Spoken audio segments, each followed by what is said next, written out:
Alambuya, President of Transforming Communities for Inclusion, representing civil society. Ms. Alambuya, you have the floor. Thank you.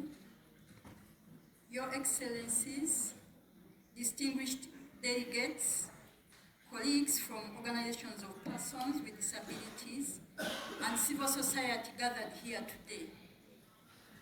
It is a privilege to be speaking at the closing of the 16th Conference of State Parties to the Convention on the Rights of Persons with Disabilities on behalf of civil society. I represent the Africa Disability Forum, a Pan-African organization of persons with disabilities, which is a member of the International Disability Alliance. I speak today as an African woman with a disability and as a person with psychosocial disability.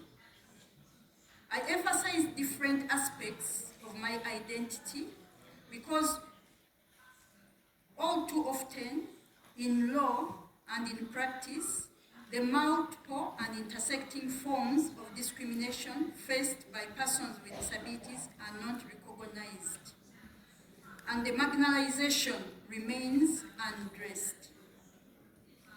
Over the past several days, we have heard from member states on the work that has happened to promote the implementation of the Convention on the Rights of Persons with Disabilities. We greatly appreciate the CRPD guidelines on deinstitutionalization, including in emergencies, adopted at the 27th CRPD session, and call for its prompt and comprehensive implementation. While we recognize that progress as representatives of persons with psychosocial disabilities, it is also my duty to highlight that we still need to be vigilant more than ever to ensure that the CRPD is implemented for all persons with disabilities, particularly those who continue to remain the most marginalized and underrepresented. Unfortunately, the paradigm shift remains a dream for many persons with disabilities around the world. The social mode of disability is a non-negotiable, and as the world grapples with issues at the intersection of health and disability, particularly on mental health and non-communicable diseases, we need to remind and reinforce that we cannot go back on internationally agreed standards in the CRPD. Any discourse on health equity, including mental health, must be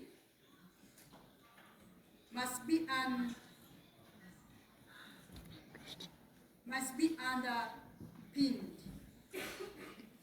by human rights and the Convention on the Rights of Persons with Disabilities, not by medical model-based approach. The risk of losing some of the progress we have made on inclusion of persons with disabilities is very real. 15 years after the CRPD came into force, we still have to ask ourselves, how does the world respond to the diversity of all persons with disabilities? This question is accurately relevant as the world gets ready to discuss the acceleration of the Sustainable Development Goals and the Summit of the Future. Disability inclusion still seems to be an add-on to the policy making and programming rather than a fundamental principle underpinning them. When the Secretary General said it's time to sound the alarm for the Sustainable Development Goals. We must sound the alarm even louder for persons with disabilities. Ladies and gentlemen, unjust systems will lead to unjust outcomes. Hope is not a strategy. We cannot expect disability inclusion when our systems are not designed to be so. Now is the time for concrete actions, for transformative shifts. Now is the time to change our systems. We must recognize we need an intersectional approach to disability inclusion. We must have data to drive inclusive policy making. We need dedicated funding for inclusive development. We need a people-centered approach that builds on the principle of meaningful participation of organizations of persons as enshrined in the CRPD.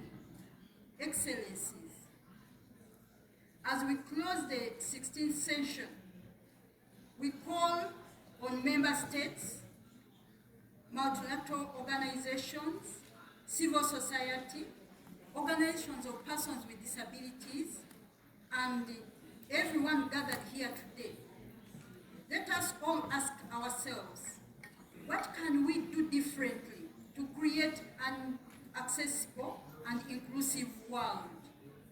Ensure community inclusion and address the root causes of exclusion experienced by persons with disabilities.